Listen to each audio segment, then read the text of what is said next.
Hey everyone, welcome future CPAs. If you're a BS accountancy student grinding away for your ELICPA boards, you are exactly where you need to be. Today, we're taking on a massive, honestly kind of overwhelming topic, output VAT for goods and services. But don't worry, we're going to break the whole thing down using our hack and stack study framework in this explainer. Look, the goal here isn't just to cram for tomorrow's quiz, right? We are building a long-term, 3-year retention map in your brain so this stuff is completely locked in by the time you actually sit for the board exam. We're going to hack the core concepts, stack them up mentally, and make the Philippine tax setup feel like second nature. Let's get into it. Okay, let's dive right into our game plan. First, the output VAT formula. Second, mastering the direct rule. Third, disallowed traps. Fourth, exclusions. Fifth, valuation audits. And finally, specialized sectors. Section 1, the output VAT formula and its gross sales foundation. So before we do any actual math, we absolutely have to lock down the foundation. What actually makes up the tax base? Because, well, if you get the base wrong, your whole computation is going to fall apart on the exam. Under the recent Ease of Paying Taxes Act, or EOPTA, the whole landscape actually shifted. The tax base for both goods and services is now uniformly gross sales, recognized strictly on an accrual basis. For your exam prep, this literally means income is recognized the moment it's earned and consummated, totally regardless of when you actually collect the cash. So if a problem throws in a line like 75% of sales are normally on account, just ignore it. It's a trap. Accrual means if the sale happened, boom, it's subject to VAT. Oh, and definitely lock this into your memory. Any excise tax on the goods always forms part of this gross sales base. Now here is the quickest mental sorting trick for the LECPA. When you're reading a problem, your very first instinct has to be scanning for two specific words, exclusive or inclusive. If the gross sales are VAT exclusive, easy, you just multiply by 12%. But if the problem states the amount is VAT inclusive, or if it says total invoice amount, you've got to back out that tax. You do that by multiplying the total amount by the fraction 12 over 112, 12 over 1112. It's such a simple hack, but recognizing which math to apply instantly, that is going to save you precious minutes on board day. All right, moving on to Section 2, master the direct rule for statutory deductions. Okay, so now that we've got our gross sales base, how do we legally shrink it down? We use statutory deductions. And here is your ultimate cheat code for the exam. If you want to deduct a sales discount from your gross sales, it must, without exception, pass the DIREC test. D, it must be determined and granted at the time of sale. I, it must be expressly indicated in the invoice. R, the amount has to be duly recorded in your books of accounts. And C, it must not depend on the happening of a future condition. You need all four. All four of these elements absolutely must be present. If even one is missing, the deduction is dead in the water and the BIR will come knocking. Aside from those direct discounts, there's one more deduction you can stack onto your gross sales computation, and that's sales returns and allowances. But watch out, there's a very specific condition here too. You can only deduct this if a proper credit memorandum or a refund was actually made during the quarter to the buyer for sales that were previously recorded as taxable. No paper trail in the proper time frame, no deduction. Simple as that. Next up, Section 3, traps in disallowed VAT deductions. You know the examiners know the direct rule just as well as you do, and they love to test your true understanding of it with trick questions. So let me ask you this. Is a 210 net 30 prompt payment discount deductible from gross sales?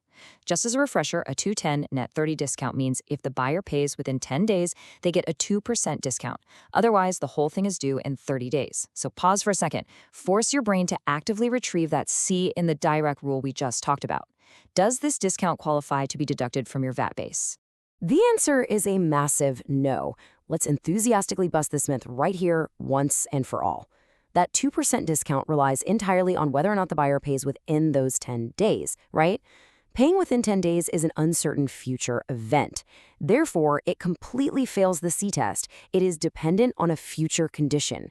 Because of that, a prompt payment discount is strictly disallowed as a VAT deduction. Never, ever fall for this on the exam. Section 4, exclusions, the not your money rule. So, what happens when money passes through your hands, but it isn't legally yours to keep? We call this the not your money concept, which is formally known as exclusions from gross sales. The law basically says you don't pay VAT on amounts earmarked for payment to an unrelated third party, or on pure expense reimbursements where you don't make any profit. Think about it like this. Let's say you prepare a tax return for a client. Their tax payable is 50,000 pesos, and your professional fee is also 50,000 pesos. The client just hands you 100,000 pesos in cash and says, hey, take your fee and pay the BIR for me.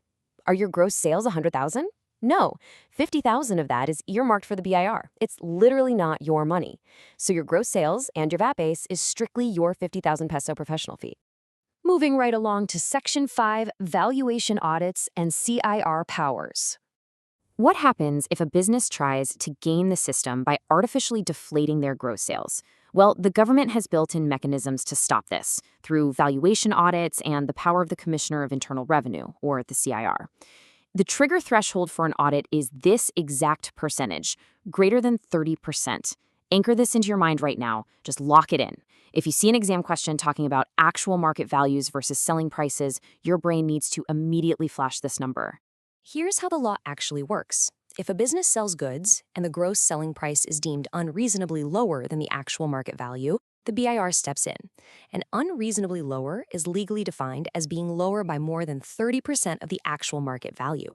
Imagine you own an electronics store and you decide to sell a 100,000 peso laptop to your cousin for 50,000 pesos just to avoid pay high VAT. Because your price is more than 30% below the market value, the CIR actually has the power to reject your 50,000 peso gross sales figure and calculate your output VAT based on the actual market value instead. Crazy, right? But hey, this is tax law, so of course there's an exception. And you need to pay super close attention to this one because it's a fantastic curveball for the boards. If one of the parties to the transaction is the government, the CIR cannot adjust the tax base, regardless of how big the discount is. So if you sell that same 100,000 peso laptop to a public high school for 50,000 pesos, the output VAT is strictly based on the 50,000 peso actual selling price. The greater than 30% rule totally goes out the window when you're dealing with the government. All right, final stretch, Section 6, Specialized Sectors and Unique Tax Bases.